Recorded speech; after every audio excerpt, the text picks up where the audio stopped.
Bien, écoutez, je voudrais vous souhaiter la bienvenue pour cette 35e édition du Salon international du livre de montagne de Passy.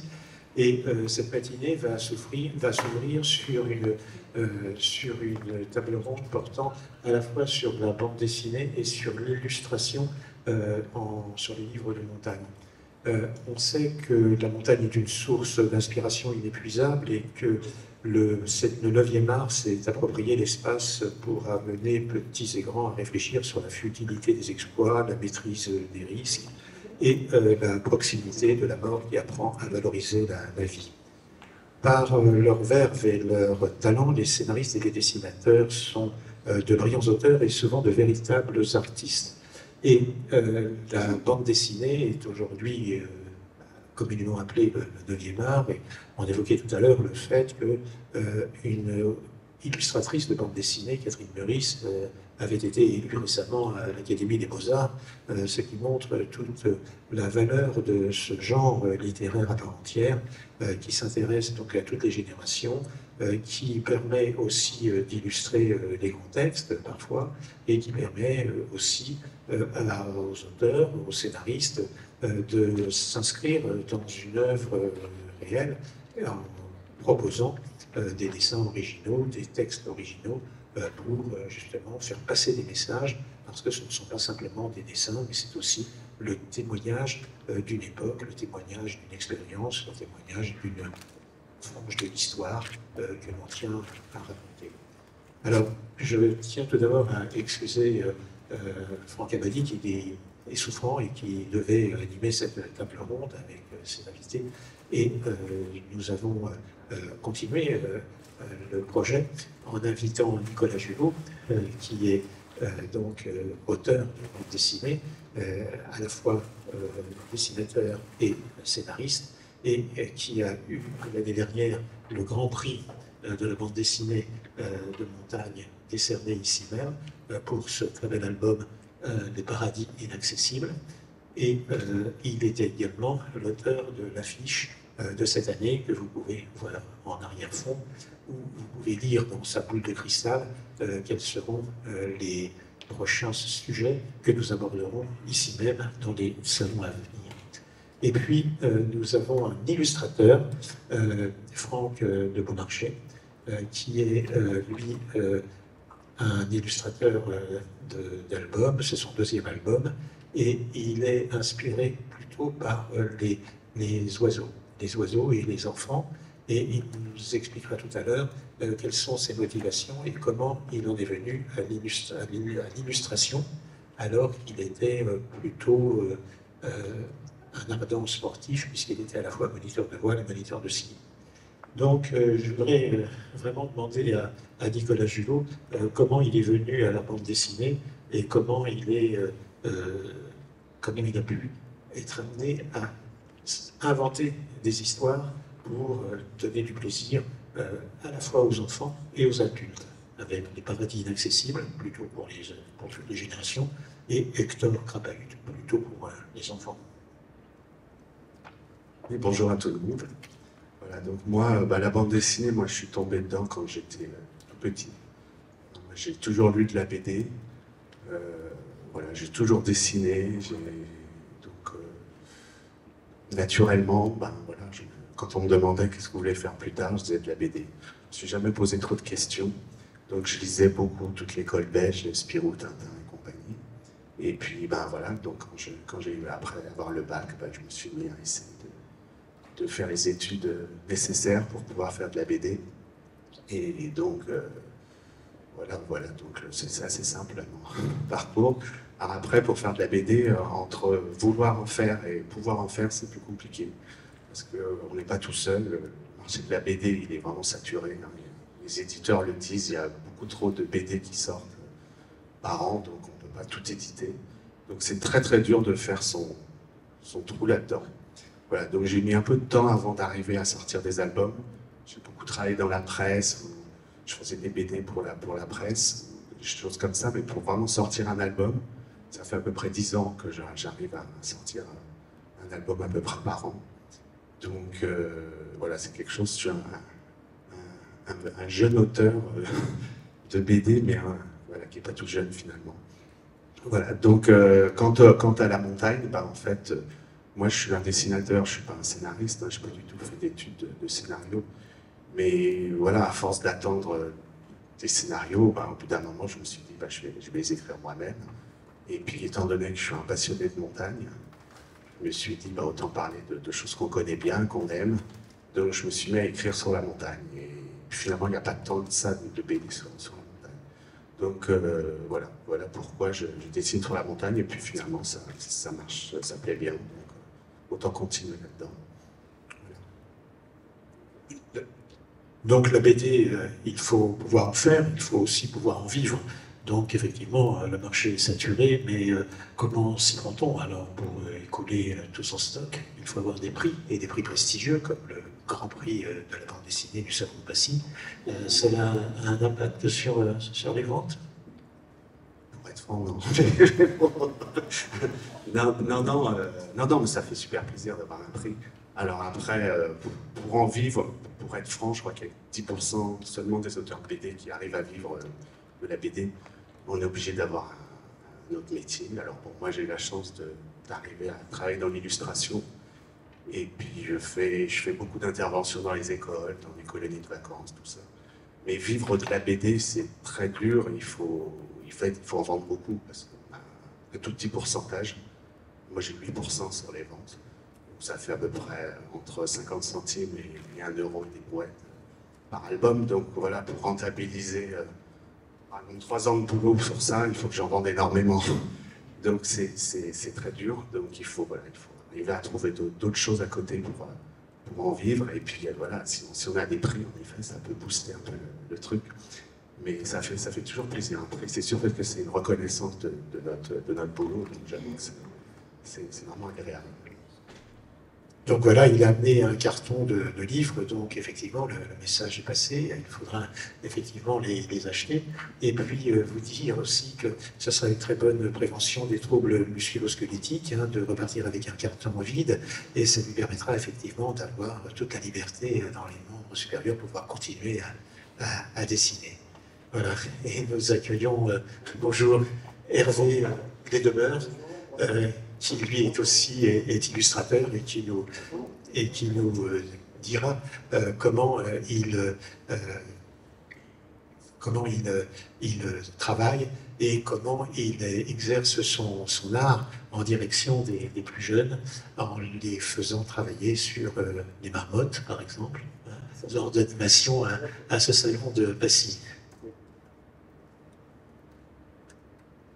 Alors bonjour. Bon, déjà excusez-moi parce que j'ai pas l'habitude de faire ce genre d'exercice. Donc voilà, moi je suis autodidacte. J'ai commencé, j'ai beaucoup aimé le dessin quand j'étais jeune et puis suite à des événements de vie compliqués, j'ai décidé de me lancer un peu dans le dessin pour enfants. Et puis depuis 2018, j'essaie de rattraper le temps perdu et j'essaie de rattraper un peu ce temps que j'aurais voulu mettre pour la transmission aux enfants. Donc en même temps que j'apprends moi aujourd'hui à faire ce beau métier de l'illustration, j'ai raccourci le circuit, c'est-à-dire que j'apprends et je le transmets tout de suite aux enfants. Voilà. Donc je suis encore un amateur dans le monde de l'illustration. J'essaie de trouver ma place. Alors moi c'est plutôt le monde des petits. Et après 30 ans d'entraînement de handball, parce que j'étais entraîneur de handball, je me suis servi de mon savoir-faire avec les enfants et j'ai transformé le ballon avec le crayon. Donc aujourd'hui, je travaille avec mes ateliers et puis je dis aux enfants qu'il y a zéro limite en fait, qu'on peut faire plein de choses. Donc j'essaie autour de mes ateliers, je ne fais pas que du dessin, je fais aussi, je leur fais découvrir que finalement on peut faire énormément de choses et qu'il ne faut pas avoir peur d'essayer en fait. Que le côté c'est pas joli, ça n'existe pas en fait. Donc voilà, c'est comme une petite plante qui pousse, moi je leur donne la graine et puis après on verra ce que ça fait. Donc je leur apprends un peu des bases, donc des bases très simples. Et puis après, s'ils veulent progresser, ils iront voir des professionnels, des gens qui ont peut-être plus d'expérience pour les aider à continuer ce chemin, s'ils choisissent ce chemin du dessin. Voilà. C'est vraiment un crayon pédagogique, hein. On l'a vu hier avec des enfants qui étaient ravis, hein, de pouvoir finaliser leur projet et de pouvoir montrer qu'ils avaient fait, alors c'est une marmotte ou un outil pour sang, peu importe l'animal, mais ils avaient pu réaliser ce qu'ils avaient envie de faire sur les conseils de Hervé, et c'était vraiment quelque chose de formidable de voir qu'ils étaient, de voir le sourire radieux des enfants qui avaient pu aboutir à ce projet. Et on a parlé des enfants, et puis on a parlé des différents personnages, là, des bêtes à plumes, hein, que Hervé essaye de faire dessiner aux enfants. Mais il y a des trucs en plumes de Franck de Beaumarchais, avec des oiseaux qui sont une source d'inspiration pour entrer dans un conte, dont l'action se passe en montagne. Bonjour à tous.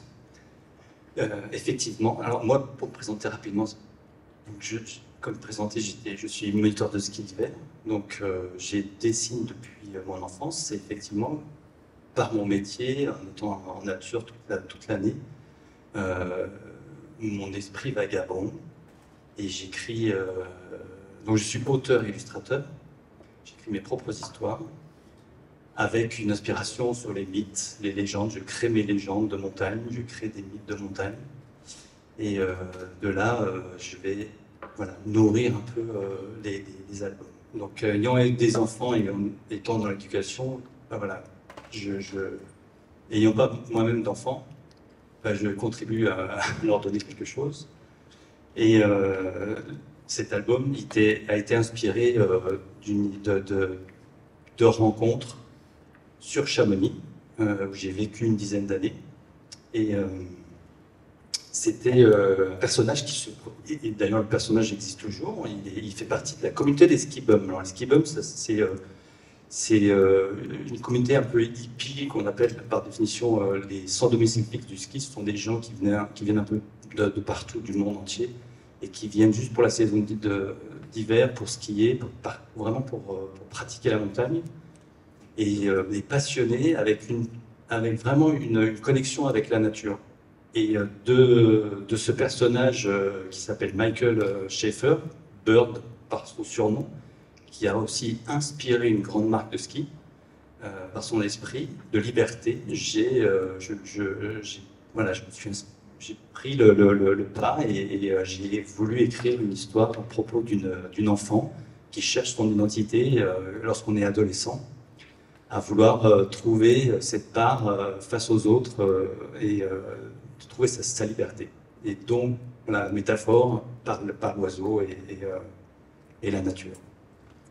On est dans un conte fantastique et on passe avec nos amis dans la fantaisie avec les dessins amusants de Nicolas Hulot et puis les caricatures, des dessins un peu caricaturaux d'Hervé Le Deveur, Danse avec les mignons. Et donc la fantaisie, c'est la signature de Nicolas Hulot. Oui, enfin, c'est vrai que j'aime bien les dessins. C'est ce que je lisais quand j'étais gamin, de toute façon. Moi, je lisais toutes ces BD belges qui me faisaient rigoler, que ce soit Gaston Lagaffe, Spirou et tout ça. Il y avait toujours plein d'humour, même s'il y avait des aventures, des tas de trucs, mais ça, je ne prenais jamais au sérieux.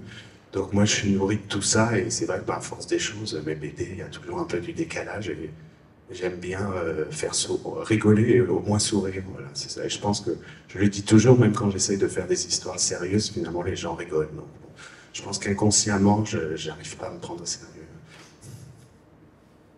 C'est aussi le cas chez Hervé Le Deveur avec les Mignons. L'humour est nécessaire à la bande dessinée. Alors moi, c'est marrant parce que ça vient toujours de l'enfance. J'avais commencé avec les livres de poche, Placide des Museaux, des petits personnages comme ça. Et puis c'était très court, c'était 4 images. Et puis en 4 images, ben, l'histoire, elle était là.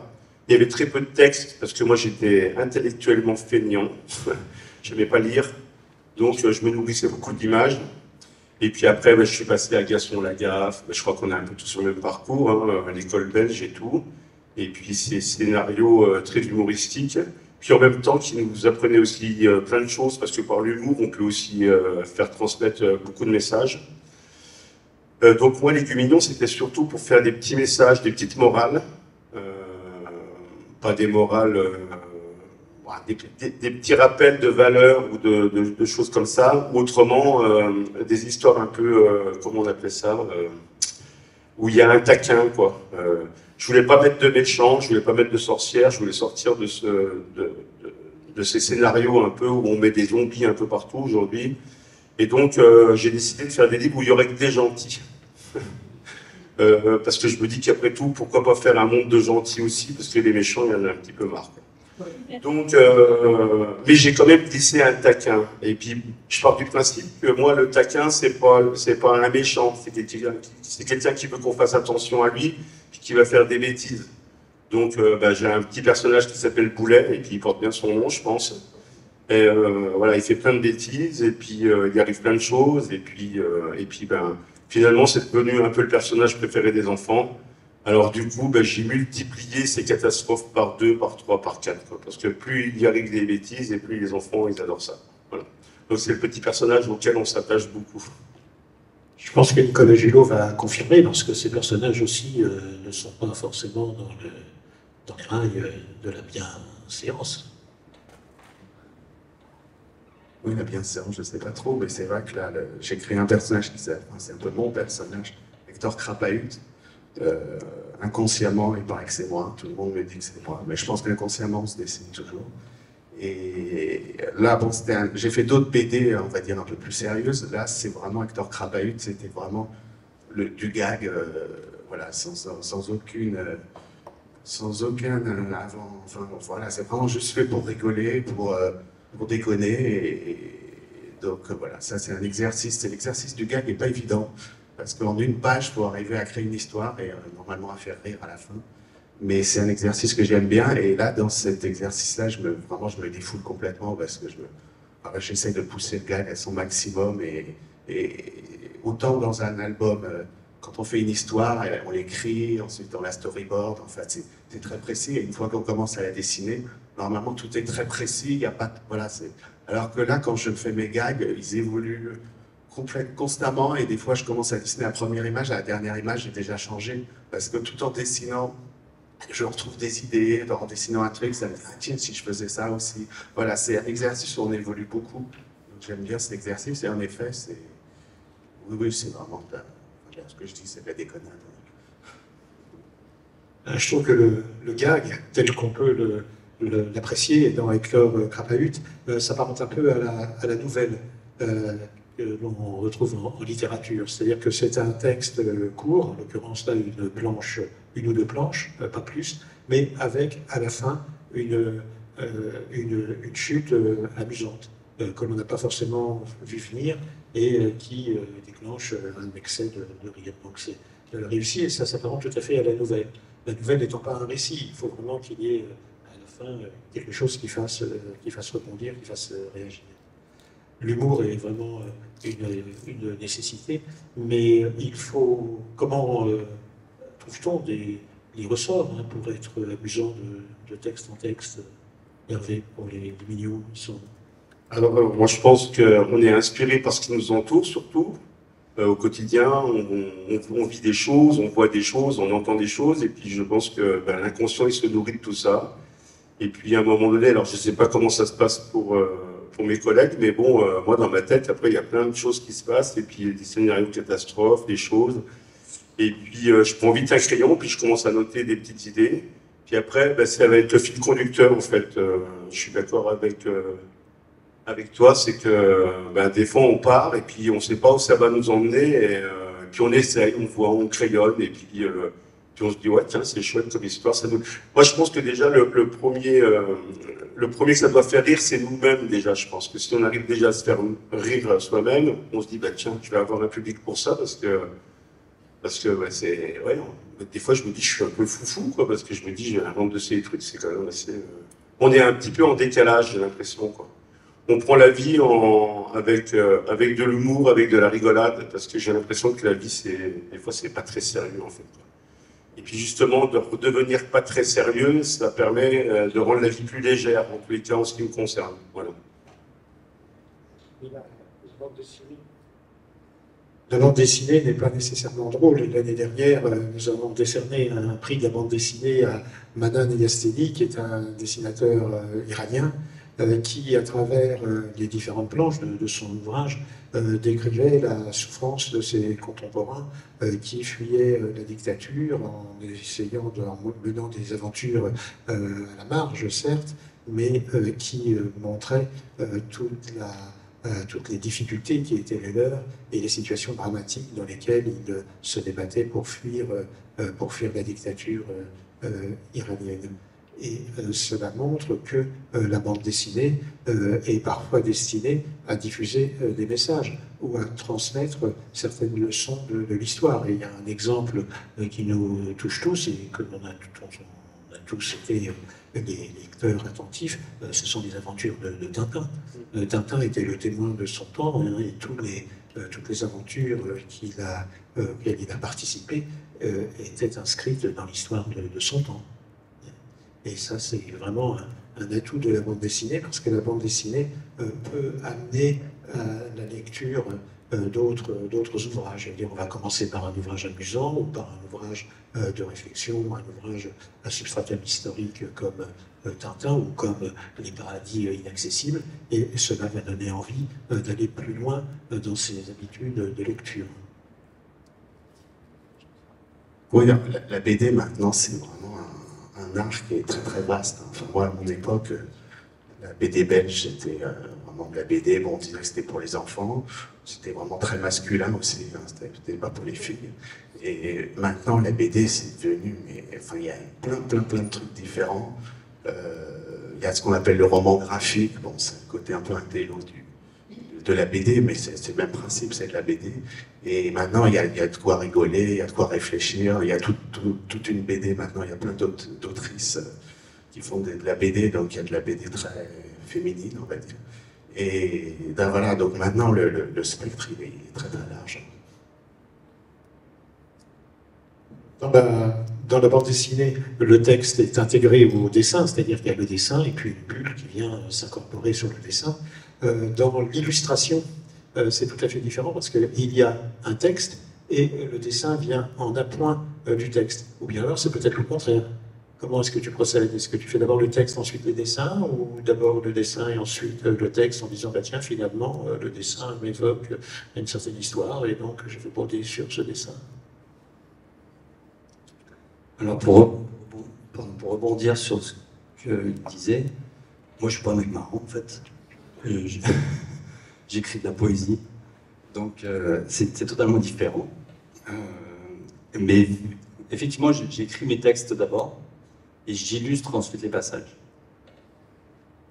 Et, mon inspiration par la poésie, ben voilà, comme je vous la racontais, je la tire de ma vie, de mes rencontres et de ce que j'ai en connexion avec la nature et la vie que j'ai eue en montagne et sur l'océan. Voilà. Alors la vie en montagne, c'est ce que Nicolas Julot, c'est l'inspiration essentielle de Nicolas Julot dans Les Paradis artificiels, où il raconte l'histoire de l'alpinisme d'une façon très amusante et très fantaisiste, puisque c'est un personnage qui remonte le temps et qui retrouve tous les grands noms de l'histoire de l'alpinisme.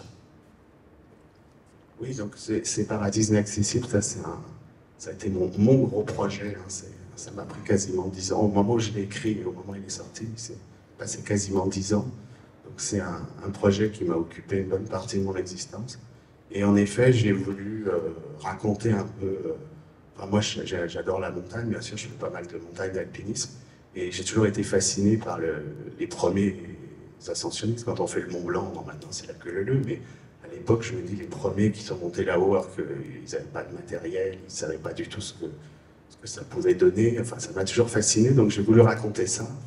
Et au lieu de raconter quelque chose d'assez didactique, assez classique, j'ai eu l'idée, en effet, de mélanger les ascensions et de trouver ce personnage qui, en fait, remonte le temps et le témoin, en fait, de ces ascensions. Et puis comme j'aime bien justement décaler un peu tout ça, je me suis dit je vais un peu mélanger les siècles. Donc les personnages passent d'un siècle à un autre. Donc Balma et Paccard se retrouvent en 1492 sur les pentes du Mont Aiguille.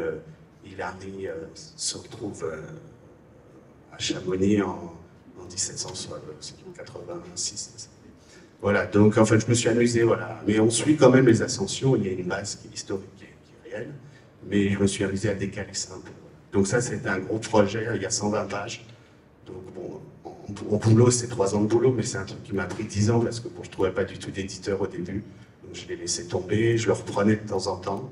Et puis bon, quand j'ai trouvé un éditeur, j'ai enfin pu vraiment avancer sur le projet. Et c'est un...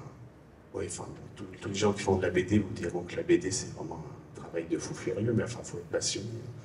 Mais c'est un peu comme une montagne, c'est-à-dire que quand je suis arrivé tout en haut, enfin que j'ai terminé la BD, c'était vraiment comme si j'avais atteint enfin un sommet et que je pouvais enfin souffler.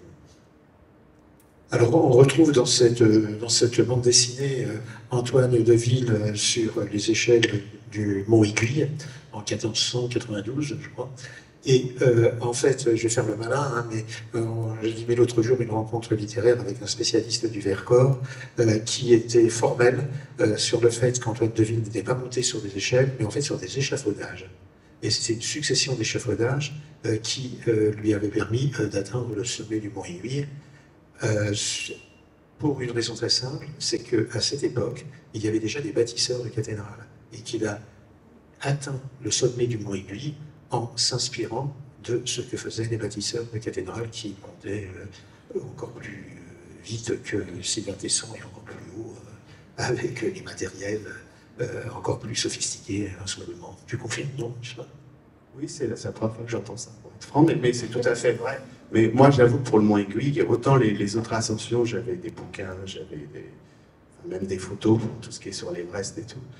Là, le Mont Aiguille, j'avais absolument aucune documentation. J'avais quelques récits de l'époque, mais je savais en effet qu'ils étaient montés avec des échelles, des échafaudages, je sais pas quoi. Mais après, là, j'avoue que j'ai un peu laissé vagabonder mon imagination.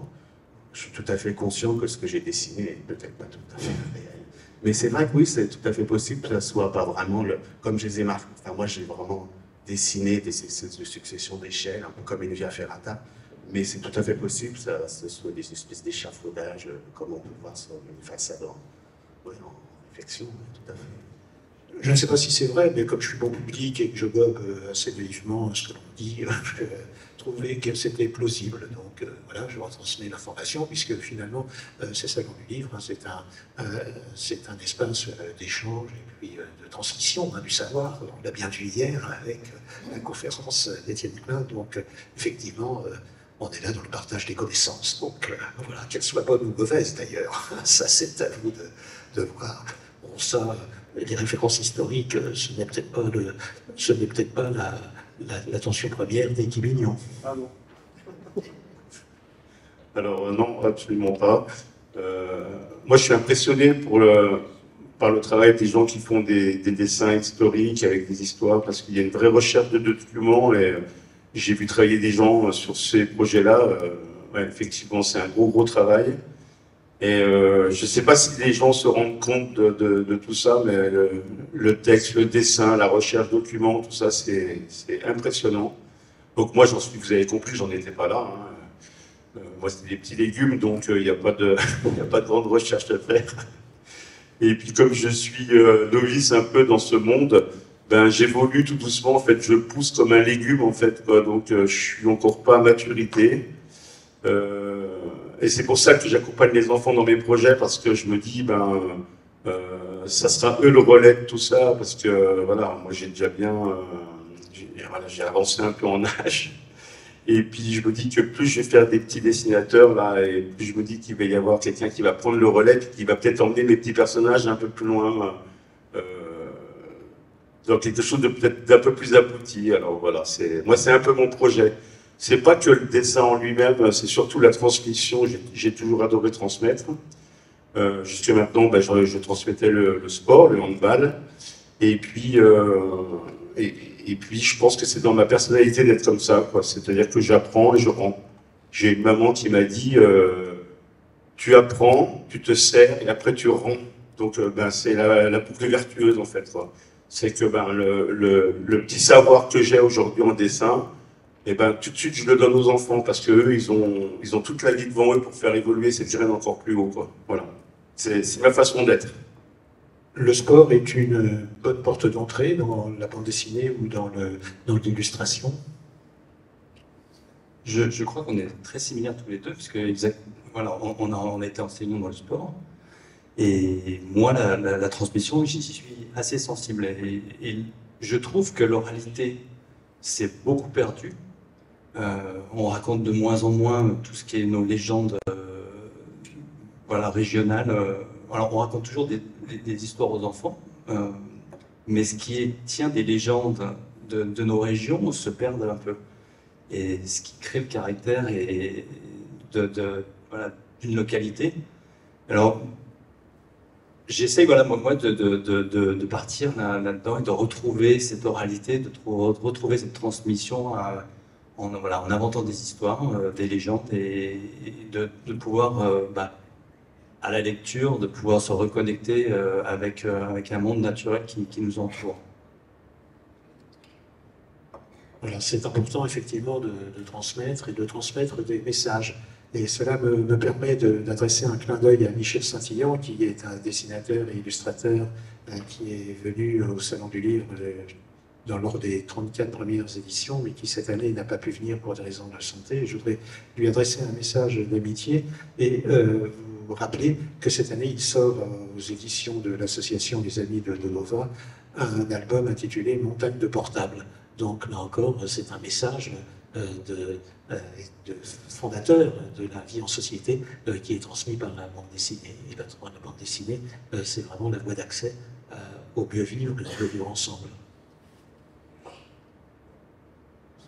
Alors moi je suis maître d'internat aujourd'hui, j'ai été routier pendant plus de 30 ans, j'ai fait la route. Mon pare-brise de camion, c'était un peu la vision que j'avais du monde, c'était mon grand téléviseur et j'observais le monde à travers mon pare-brise. Et puis quand on est seul, finalement, imaginaire, voilà, on a une autre façon de voir les choses en fait. Quoi. On n'est pas, je vais pas dire pollué dans le mauvais sens du terme, mais on a très peu de discussions avec les gens, donc du coup on est beaucoup dans notre intériorité. Et en observant ce monde, aujourd'hui, je suis maître d'internat, donc j'ai beaucoup d'élèves le soir, j'ai entre 30 et 40 élèves, et je me rends compte comment dire, qu'il commence à y avoir un souci avec les valeurs, le respect, la solidarité, le partage, tous ces mots pour moi qui sont très importants, et c'est pour ça qu'aujourd'hui j'essaie de faire de la transmission avec les petits, parce que leur remettre, comment dire, cette responsabilité de connexion qu'on a les uns avec les autres et qui pour moi est magique. Et il faut surtout pas, moi c'est ce que je pense, après c'est un débat, il faut surtout pas que l'intelligence artificielle prenne le dessus là-dessus, parce qu'autrement si on se déconnecte des uns des autres, je vois pas le monde aller dans la lumière quand c'est comme ça, quoi.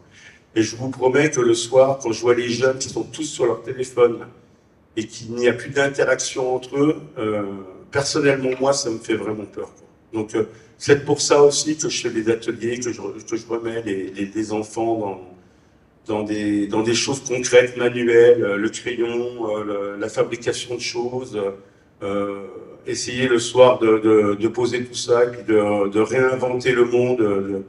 Comme nous, on a connu tous, en fait, ces grandes soirées où on était entre jeunes et puis on essayait de réinventer un monde de demain. Et aujourd'hui, les jeunes, j'ai l'impression que c'est moins ça, quoi. Donc c'est un petit peu... pour moi, je trouve que c'est très préoccupant, voilà. Oui, il y a vraiment une démarche éthique dans vos œuvres respectives, que ce soit la bienveillance hein, chez Franck de Beaumarchais, que ce soit la solidarité hein, entre les alpinistes, ces grands de la montagne, qui finalement ne sont pas en compétition, mais qui cherchent à s'entraider, à aider l'intrus hein, qui vient les rechercher dans leur époque respective. Et puis, vraiment pour l'équipe Mignon, eh bien, je veux dire, une vie sociale vraiment ouverte sur les autres. Donc, c'est là où la responsabilité peut-être du dessinateur. Je revenais juste sur le côté compétition, parce qu'à l'époque, il y avait quand même beaucoup de compétition. L'ascension du Cervin, c'était quand même les Italiens et les Anglais qui se tiraient la bourre des deux côtés pour savoir qui était le premier. Donc, et l'Everest était aussi quand même, à l'époque, une histoire de... Il fallait que ce soit le pays, une histoire nationale. Voilà, les Anglais, ils bataillaient pour être les premiers à faire l'Everest, pas se faire piquer la première par les Suisses. Ce que je voulais dire, c'est que quand l'intrus se replonge dans l'histoire et retrouve tous ces gens qui étaient en compétition, il est plutôt bien accueilli. Oui, très bien, oui, c'est sûr. Mon personnage, le personnage témoin, oui, tout à fait.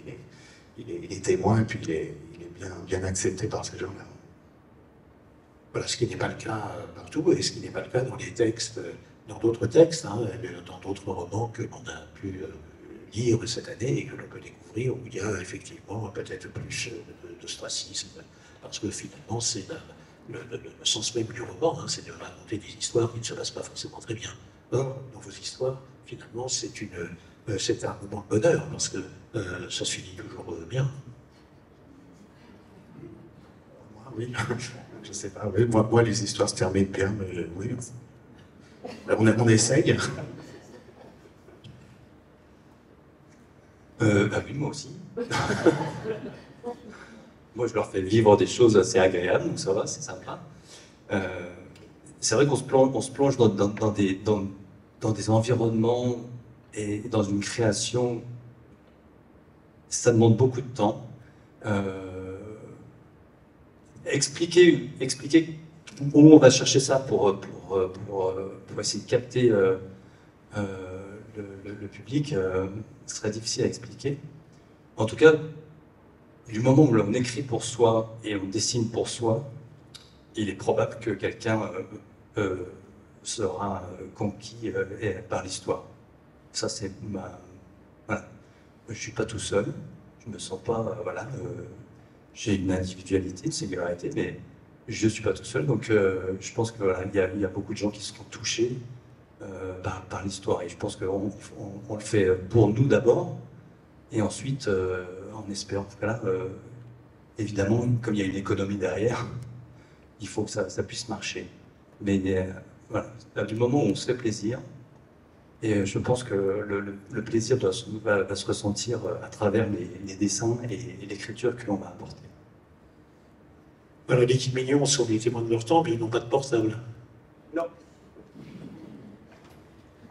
Non, il n'y a pas de portable. Comme je disais au début, il n'y a pas de sorcières ou de zombies ou tout ça. Je trouve ça terrible. Bon, après, il y a débat, hein, je pense. Hein. Il paraît qu'il faut que l'enfant ait peur pour se construire. Bon, je ne suis pas tout à fait d'accord, mais bon, après, il y a débat. Moi, c'est les petites histoires du soir où on va se coucher, puis voilà, d'avoir un boulet dans la tête, je pense que c'est plus confortable que d'avoir une sorcière toute tordue. C'est ce que je pense, voilà. Bon, donc ces petites histoires gentilles, ça commence bien, ça finit bien. Bon, mon personnage, il en prend un peu plein la figure des fois, mais voilà, il s'en remet tout le temps. Hein. Voilà, il se reconstruit, c'est le dessin qui se reconstruit. Comme ces personnages catastrophes où voilà, c'est des scénarios où on enchaîne et on se dit, bah, il va pas s'en sortir. Puis, mais si, ils s'en sortent tout le temps, parce que quand ils reviennent, ils sont bien, quoi. Bibi Belle Coyote, moi j'ai été nourri par tout ça, donc voilà, le coyote, combien de fois il a pris un caillou sur la tête, et puis dans l'histoire d'après, il va bien. Hein. C'est peut-être la magie du dessin, c'est que on peut leur faire un peu tout ce qu'on veut à ces petits personnages. Et je pense que s'ils sortaient du livre, je pense que s'ils se vengeraient, ça ferait un peu mal quand même.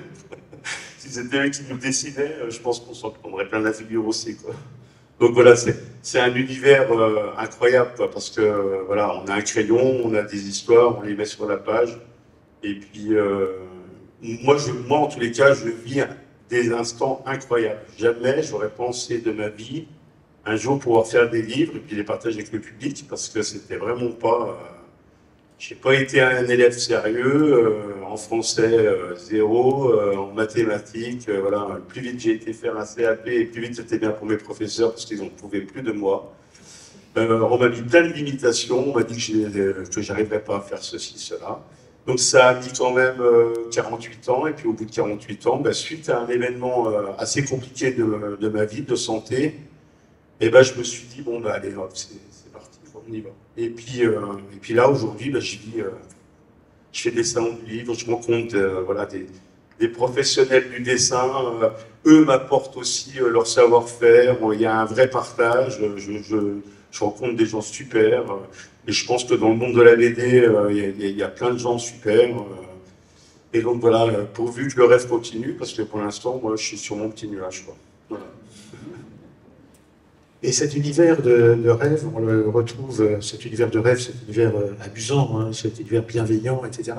On le retrouve curieusement dans un récit écrit par Christian Anglade, là, que vous pourrez voir dans le hall tout à l'heure, qui lui raconte non pas une histoire de loup, de renard ou d'aigle, etc., mais il raconte tout simplement son tour du Mont Blanc avec son chat. Et finalement, on se retrouve dans ce récit, dans l'univers de la bande dessinée, parce que c'est tout à fait insolite. Enfin, je veux dire, c'est tout à fait. Et c'est un peu le pendant dans le texte écrit, dans le récit, de ce que vous essayez de faire. Et je pense que si un auteur de bande dessinée racontait la même histoire, ça n'aurait peut-être pas le côté aussi magique que ce qu'il décrit dans son témoignage. Et ce qui est fascinant aussi dans les bandes dessinées, c'est le rapport de l'écrit et de l'image. Parce qu'il ne faut pas que le texte noie l'image, mais il faut que ce soit correctement calibré, il ne faut pas qu'il y ait trop de texte, il ne faut pas que les images soient trop petites, et il faut que les personnages soient clairement identifiés. Tout ça, c'est vraiment un travail. Oui, les bulles, là, on pourrait en parler des heures. Enfin, comment on crée une bulle, comment on fait des dialogues. Oui, en effet, une BD, il ne faut pas que ça soit trop verbeux. Moi, j'ai travaillé pendant un moment avec une scénariste qui venait du roman jeunesse. Et c'est vrai que les premiers scénarios qu'elle me faisait, mais on avait des quantités astronomiques de bulles. Et je lui disais, il faut que tu coupes, j'ai pas la place pour dessiner. Donc voilà, je pense qu'au bout d'un moment, mais je pense que c'est difficile de passer du roman jeunesse à la BD. La BD, il y a le dessin, donc il faut arriver à synthétiser tout ça. Et les bulles, c'est important, même s'il y a des BD sans bulles. Enfin, en général, il y a quand même quelques dialogues. Mais c'est vrai qu'il faut arriver à synthétiser ça. Et alors, dans les gags, encore plus, parce que là, on a juste une page. Donc, c'est vrai que des fois, j'avais envie de dire des bêtises, des machins comme ça. Et puis, je me disais, là, tant que c'était pas indispensable, je le coupais pour. Parce que la BD, c'est aussi du dessin, c'est pas que du texte. Le dessin de presse, c'est encore une autre technique. Oui, moi je suis pas très fort en dessin de presse. J'ai essayé de m'y mettre. Les dessins de presse, bon, il y a le dessin, mais il y a aussi toute le. Enfin, c'est des journalistes, des gens qui ont une lecture du monde, qui arrivent à trouver des idées. Et moi, j'avoue que je suis pas très fort là-dessus, donc j'ai vite abandonné. Il y a le sens du détail aussi, qui est important quand on veut dessiner un oiseau, une plume,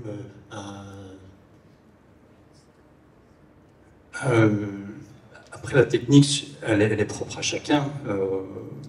On a notre style qui nous est propre. On est plus dans la caricature ou dans le réel. Concernant le rapport au dialogue et le dessin, il est vrai que écrire une histoire et illustrer des paragraphes, ça reste assez simple. Il est beaucoup plus compliqué après de commencer à avoir une narration dans les cases, avec les bulles. Moi, je suis pas professionnel, j'apprends. C'est mon deuxième livre, mais là, j'ai écrit d'autres scénarios qui sont destinés à de la BD. Donc, je me rends compte de l'Everest qui est devant moi. Et oui, effectivement, c'est du travail. Alors, je vais essayer de trouver un équilibre. J'ai déjà travaillé mes storyboards et j'ai plus ou moins trouver un équilibre entre l'illustration et la case. Ça se fait comme ça. Est-ce que voilà, c'est un genre? Peut-être, je sais pas. Bon, voilà. Il faut que moi, ça m'amuse, mais techniquement, oui, c'est autre chose encore. C'est un autre univers de rentrer dans la BD. Est-ce que vous auriez des questions à poser à nos amis, et y compris leur demander d'illustrer votre vie en bande dessinée? Gilles qui a couru le monde et tous les continents. Ouais. Il y aurait trop de livres à dessiner, hein, parce qu'il en a tellement lu. Oui, Zina. Oui, j'ai deux petites questions. Une, c'est sur la base d'une anecdote. Attendez, sur la base d'une anecdote. Oui,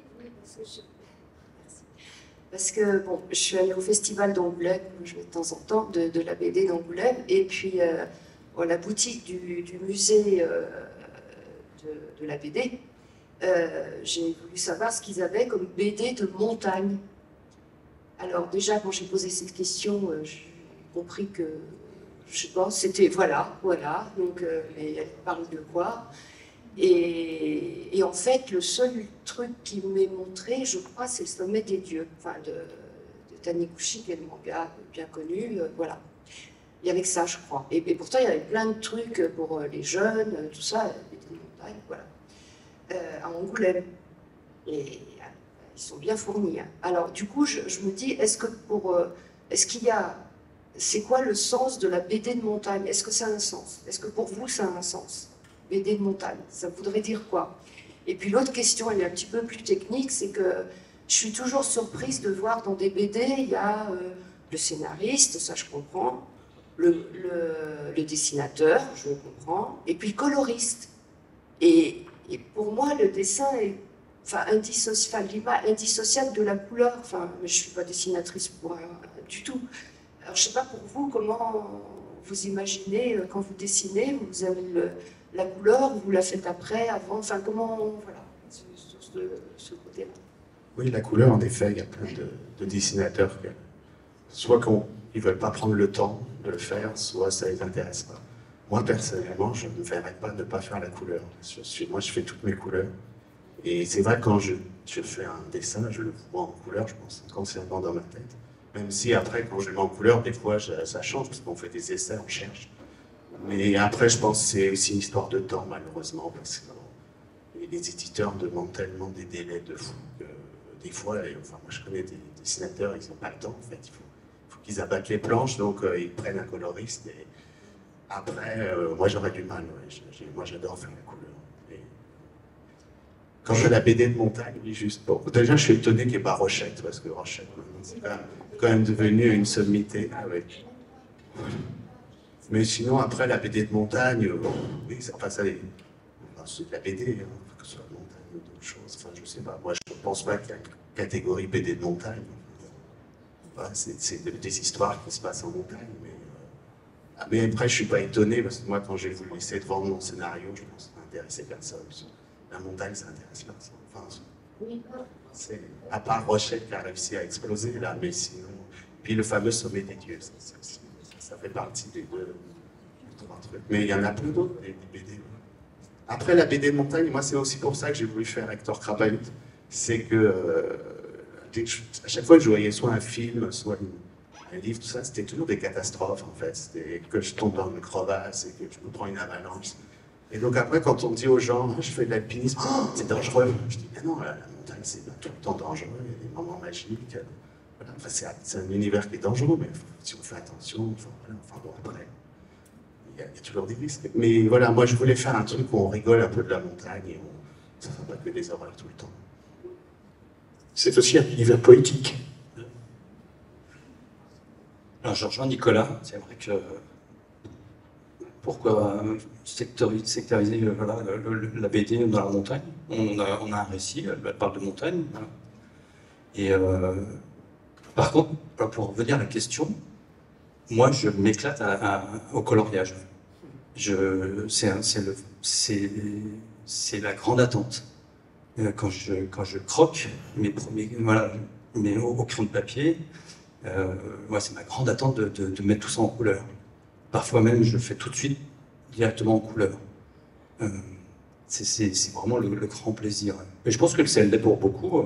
Et effectivement, le travail après pour certains, Hugo Pratt ne faisait plus que les portraits sur ses BD. Donc,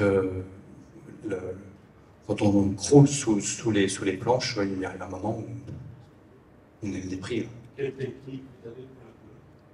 Alors moi, je suis au crayon de couleur sec, donc pas du tout aquarellable ou pastel, c'est vraiment le crayon de couleur et l'aquarelle. Donc et là encore, suivant la technique va peut-être différencier, je sais pas, on posera la question, mais dans ce que je dessine dans mes contes, pour moi, le crayon de couleur s'adapte mieux. Je ne me verrais pas les faire à l'aquarelle. Mais je me prépare sur des BD, là c'est pareil, donc là je le verrais plus pour l'aquarelle. Ouais. Là, mon prochain album, c'est pour des tout petits, avec des histoires très rigolotes, avec des petits escargots. Voilà, là, c'est pareil, je suis avec le crayon de couleur. Je crois que le traditionnalisme aussi revient. On est tellement envahi par le numérique et le dessin numérique que tout ce qui est traditionnel probablement va revenir, demande à revenir. En tout cas, moi, je suis un traditionnaliste, je reste avec mon crayon de couleur, mon crayon de papier. J'aime offrir quelque chose où on voit le trait, quoi. Ça me plaît beaucoup. Alors, je sais pas, j'ai jamais travaillé non plus sur une tablette graphique, mais... Alors, mes dessins sont très épurés. Et justement, ils sont très en phase avec la poésie des textes. Donc, ça va très vite. Moi, j'arrive à faire une planche à 2 par jour, si c'est pas 3 des fois, contrairement à la BD. Enfin, ça dépend après de l'aboutissement du dessin, mais la BD, ça prend bien plus de temps. Ouais. Enfin, je vous recommande d'aller voir les tableaux de Franck de Beaumarchais sur son stand, ils sont vraiment magnifiques. Là, c'était un peu improvisé, donc, mais le but, c'est aussi d'aller sur le stand, voir retrouver nos amis. Voilà. Oui, ça aurait été bien, oui, effectivement. Mais on n'est pas parfait. Hein. Donc, ça nous laisse des marges de progression pour l'avenir. Si tant est qu'on puisse lire l'avenir dans La Boule de cristal de Nicolas Hulot. Nicolas Hulot, auquel il aurait vraiment fallu un studio comme chez Hergé, quand on lui a fait changer, je ne sais pas, 50 fois les couleurs de l'affiche qu'on lui a demandé de composer cette année. Donc, s'il n'y a plus de questions, on pourrait peut-être vous demander quelles sont vos actualités, et lire dans La Boule de cristal quelles seront vos prochaines œuvres. Hervé? Alors, moi, j'ai fait mon premier livre illustré, là, il y a quelques semaines en arrière, je l'ai reçu, je suis content, voilà, c'est autre chose, j'avais envie d'écrire, j'avais envie de faire autre chose, donc le prochain, ça sera encore un livre illustré qui aura un rapport avec un peu la montagne, parce que j'ai rencontré un moniteur de ski qui m'a raconté une histoire incroyable, et il m'en a raconté un bout comme ça, puis moi j'en ai rajouté ça derrière. Donc je pense que ça sera mon prochain projet. Et puis comme vous l'avez compris, comme je suis aussi comme je suis autodidacte et puis qu'il faut que je rattrape le temps perdu, maintenant je suis parti à Namur l'année dernière pour faire un stage de couleur. Là je prends des cours de dessin, voilà, parce que j'ai envie d'améliorer mon dessin aussi. Donc voilà, je suis en pleine construction, donc c'est difficile pour moi de voir où c'est que ça va me mener, mais pour l'instant, je me laisse aller dans ce flux et je me dis, voilà, je le redis, je vis une histoire incroyable, quoi. Donc, une histoire incroyable avec beaucoup de talent et beaucoup d'humilité, donc c'est parfait.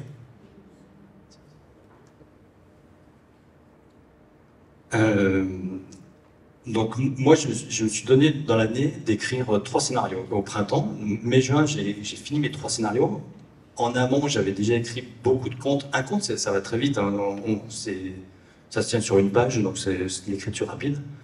Mais après l'illustration, ça prend plus de temps. définitivement.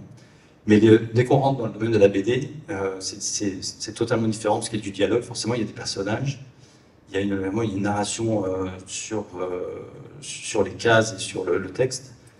Donc j'ai réussi à rentrer dans les clous.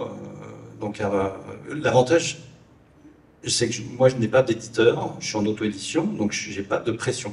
Je fais comme je le veux et comme voilà, je l'entends. C'est un énorme avantage. Et donc j'ai fini mes 3 scénarios. Un portera sur l'histoire dont je vous parlais tout à l'heure sur les ski bums, donc d'un petit groupe voilà, de personnes qui vivent en montagne et comment on fait, comment on réagit face à la mort et à la disparition d'un proche en montagne, et à travers justement des légendes et des mythes inventés. Et j'ai un deuxième qui est très fantasy, là où qui va me prendre beaucoup plus de temps.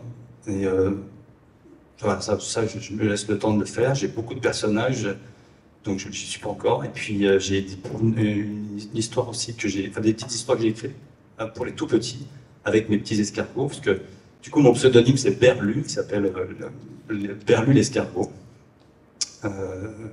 J'avais écrit des petits dessins de presse il y a très longtemps, qui s'appelait avec 2 petits escargots justement, Hurlu et Berlu.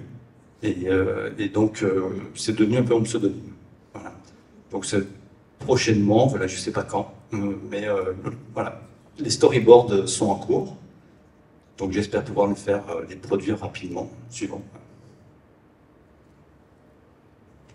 Moi donc, en fait en plus de ces albums-là, je travaille avec les parcs naturels en fait.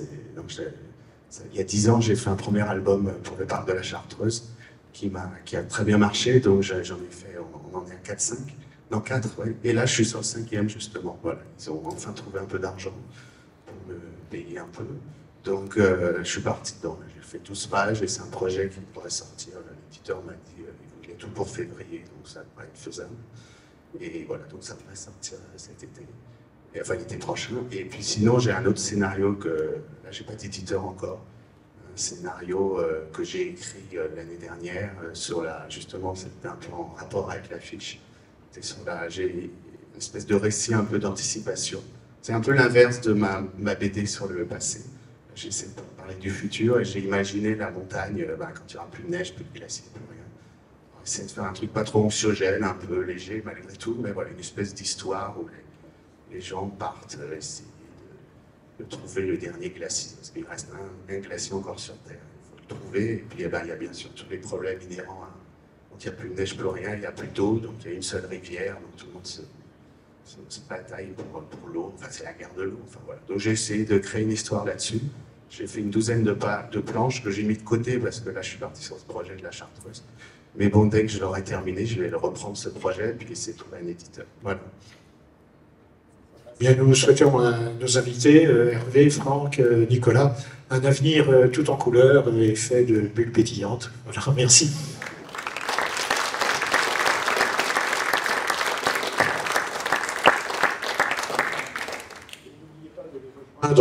Là, au salon tout à l'heure pour la dédicace de l'heure.